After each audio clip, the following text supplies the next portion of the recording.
Hello, everyone. I'm Tom Denford, CEO of ID Comms. Welcome to another episode of Media Snack Meets. My special guest for this episode is Brad Feinberg, VP of Media and Consumer Engagement at Molson Coors.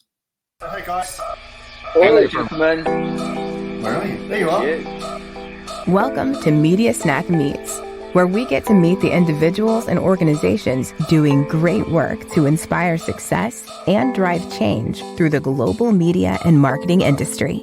Because the best are short on time, we ask just 6 questions in 15 minutes. We get to learn what is behind the success, what it takes to make change in the industry, and what the rest of us can learn from that experience. Please subscribe to get alerts of all upcoming guest episodes. Hi, Brad. Hi, Tom. Good to see you. Thank you so much for joining us. Glad to be here. You know the format. We ask 6 questions in 15 minutes or less, and we will get cracking. But I'm excited to have you on the show. So thank you for being here. Yeah. So for those that don't know, good opportunity. Just tell them what is it you do right now at Molson Coors, and in that role, in a media leadership role, right? This is we like interviewing, high-profile media leaders. What do you think is key to success? Yeah. No. Thanks again for having me. I'm thrilled to be here. I'm an avid fan of the show, so it's great to be participating in it. Good. So I am. It's an interesting. My role is a very non-traditional role, and a lot of companies I don't think have what I do. And so, breaking down my role is into 3 different compartments. And so I oversee media for the entire organization at the enterprise level, both for the U.S. and Canada, with some consulting and influence work into LATAM. So think of it as an Americas type of role. That includes all media planning, strategy, tactical execution on behalf of the organization. I also oversee, which again I think is somewhat non-traditional to what a lot of organizations that they set up, is that I oversee our in-house creative team and what we call our creative services team. So that includes our design function, in-house creative agency with social media at its core, but they do all kinds of work on our behalf, as well as our agency operations team, which builds and creates and manages our agency relationships, including agency models, etc. And then the third area that I oversee is what we call marketing analytics and optimization. And so we are the really the tip of the spear and the voice of review in terms of how our marketing is performing, and making sure that we're meeting those expectations for the organization. So I have a very broad portfolio of work and responsibility. And so to me, to answer your second part of your question, the key to success of this role is just the ability to be able to to be very horizontal and vertical at the same time. So I touch a lot of different parts of the business. So I have to have the ability to kind of lead from a very high level, but go deep where I need to go deep and dive deep into spaces that I know are going to be meaningful in terms of like how we think about the future outcomes of our business. I love that, and I'm particularly excited to have you on the show for that reason, because I think that your role, as you say, is different. It's probably the kind of role that most media leaders aspire to have, because they can see the opportunity of bringing media and content together with the analytics that can drive, the optimization of that. It's really sensible. I just don't know how you do it. As you say, you have to spread yourself so thin, potentially. But I guess building it has been probably quite satisfying to build and now see that running successfully. Yes, absolutely. Very good. I love that.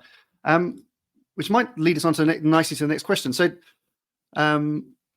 you've been in media a little while, so you've seen a fair few things. So what have you,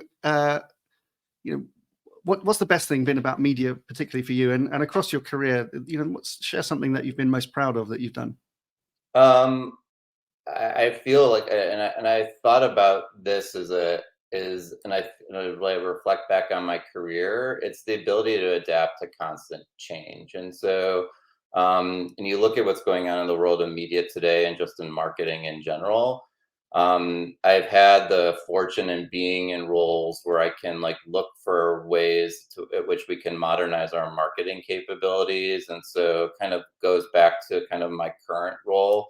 So I identify needs in the organization, that I feel that, I look to the outside in terms of what organizations are building, and Mm. have been able to kind of bring that type of work and thinking into the organization to meet current and what I think will be future needs. And so, standing up, a in-house agency team in the middle of a pandemic, high on my list of things that I'm most proud of. We launched that, about a week into the pandemic, and ended up having to put everyone remotely without really having any opportunity to meet them live, and built that team, and they have become very highly successful, and a tremendous resource for the organization. I am keenly interested and focused on the area of marketing analytics, and so I built and adopted some capabilities inside the organization, which I would describe as kind of, best in class and, industry leader, in Mm. that space, especially in the area of multi-touch attribution modeling, which I've been doing now for several years. I redesigned our agency model for the organization, both especially on the creative and on the media side, in terms of how we work with agencies, how we compensate agencies, which has resulted in very positive value for the organization. Mhm. I built our data strategy, as well as the organization, again, as an example of modernizing our marketing capabilities and realizing the organization, especially in the area of CPG. We've been somewhat behind, the other categories that have like had the benefit of having a lot of access to consumer, and individual data, and so really kind of standing that type of capability up. And then, as you said, most exactly my last point is like blending media and creative. Mm. And so I'm very proud of the fact that like I started my career in an agency where media and creative were in the same agency, and as the holding companies were created in the mid 90s to kind of split out Mm. their media teams and agencies. I really missed that kind of relationship with my creative teams. And so really kind of was trying to find a way back to that world where media and creative can have the same seat at the table, and recognize the fact that they do work off of each other. And Yeah. so looking for ways of which we can do that ability to do that has been, one of the things I'm the most proud of. Very good. Very good. Yeah. And regular viewers will know it's a frequent topic of conversation is bringing uh, media and creative thinking back together. Very good one. Yeah, Cool. Plus, you get to have a beer at the end of the day, Brad, as well. That's nice, isn't it? yeah, You that's get a big, true. nice beer. Very good. Uh, so, okay, biggest challenge. So, from the rarefied air of being a kind of global media Yeah. leader, of which and all of your peers across various different brands, you can see that the industry is facing a whole bunch of different challenges. What to you is the thing that you talk about internally, or that you're kind of most interested in, Yeah, it's addressing? a it's a great question. I think, keeping up with change is, to me, the biggest challenge that the industry is facing right now. Right, there's a lot of uncertainty in the industry, and, as marketers and as media professionals, we have to be very comfortable with ambiguity, whether it is what are the currencies we're supposed to be using today, especially in the U.S. Mm. In terms of determining what's effective or not effective, or how we measure, and monetize, the way we kind of go to market. And the reality is that I kind of, it's an overused metaphor for sure, but we are building the plane while we're flying it. Whether it's cookie depreciation, what the impact that's going to be to the industry, whether it is fragmentation, the rise of new media forms or channels, like as marketing professionals, and especially the area of media, there is this constant change. Like the Yeah. idea of set and forget media plans, putting things out in the world and just kind of thinking that it's going to, behave the same way it did last year. I think those days are long gone. Yeah. I'd point to the global pandemic is like a big inflection point in that. Like we all had to learn as marketers to be agile, to not plan too far in advance as a result of not knowing what's going to happen next. And I think marketers are starting to adopt that type of thinking and Yeah. the way they kind of build things. Good. Well, it's changed a lot, clearly. Okay, so we talk about, we've spoken a bit about the industry and the fun bits and the challenges of media and marketing. Let's talk about you a little bit. So, Sure. give us some leadership advice. I always love asking this question. This is either something that some nugget, brilliant piece of advice that somebody's given you that's led you on a path to success and contributed to that, or something that you think is really valuable, maybe that you share that's motivating to your teams still now. Yeah, I think for me, when I think about like, what's my favorite piece of business advice or how I think about that, and it's something I say frequently to my team and to our agency teams, is about really embracing your curiosity and not being afraid to take risks. And while those might seem like different sides to a coin, I see them as really the same thing. They're linked together. I have always in my career really have been a student of marketing and advertising. I feel like I need to read and consume everything I can, what we're doing or what others may be doing. And I want to make sure I can bring that kind of that curiosity and that influence. If I have questions about maybe a strategy that a brand is partaking or the way we're thinking about it from leadership, I will, I am not afraid to raise my thoughts or kind of be more curious to understand why we think that. And so to me, that is ultimately what we, is any profession you do. I think the more curious you are, the better the outcomes of the type of work that you're trying to do. Love that. Absolutely. I think that we'd all be better if we just, and also lean into adjacent areas. I love it. When, right, exactly. Media are learning more about creative, or marketing's learning more about procurement, and vice versa, and these kind of things. I think it accelerates us beyond. Very good. Okay. So outside of media, where does Brad go to kind of detox from media, relax and recharge? Where would we find you?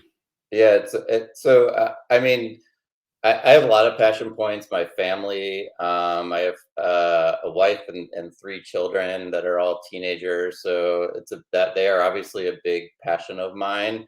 I will say, that the summer camp I went to as a child is also still a big passion of mine. So, like many Jews growing up in the States and probably around the world, I spent my formative years as a teen at sleepaway camp, and where I attribute much of who I am today was based on the experiences I had there. And so I am on the board of the camp I grew up with or grew up to going.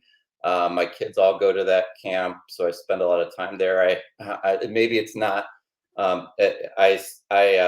part of helping draft their marketing and media strategy. And so and I spend time up there in the summer when I can. It's in the Northwoods of Wisconsin. I think it's like it is heaven on earth in a lot of ways in terms of its peace and tranquility of the environment, to see the kids like really enjoying their summer experiences. Like I reflect back on the time I spent up at camp, and my closest friends to this date are the kids I went to camp with. So it's got a very warm place in my heart as a result. Love it. Yeah, my kids are going to these camps as well, and I can see the appeal. I never got the chance growing up in England. You don't have that, but now we live upstate, and it's right on our doorstep. Very good. Yes. Great. Thank you for sharing that. So looking ahead, obviously in your role, you're looking a bit further down the line typically as well. Given some of the challenges that you can see in that role, give us some hope. Where could we be in a better place 12 months from now? What would you like us to be doing? Yeah, I think we as marketers, I think we have an obligation to to culture to be a positive influence on how to behave in society. And so I think one of my hope for the future is that we are seeing, in Mm, the work that we do and how we bring to that life is really a demonstration of what it means to be positive. And with a lot of potentially with hate, especially on social media platforms being more prevalent, and like some of the erosion that's going on social media, I think our job as marketers on those platforms is to demonstrate to individuals that participate on those platforms of like how to behave. And so I mm, do hope that we continue to be like kind of that light and mm, kind of come together as an industry to show the world like what it means to participate in culture, and how it can be more of a positive influence than a negative one. mm, And then more importantly, and second, I think it's the opportunity for us to also just like see some of our work come to fruition in terms of what's all the changes in the industry. I think the next year will be a really important year to see how some of those things like cookie depreciation, currencies, all stuff that's been bubbling over for a long yeah, time now will really come to life. very good. Love that. Thank you. Brad Feinberg, VP Media and Consumer Engagement at Molson Coors. Thank you so much for joining us. Thank you for having me. Who would you like to meet on future episodes? Please let us know in the comments below. Subscribe to the Media Snack channel, where you will also find previous guests, including leading marketing executives from companies like P&G, Uber, LVMH, Mars, IKEA, and many more. Plus, some of the industry's most provocative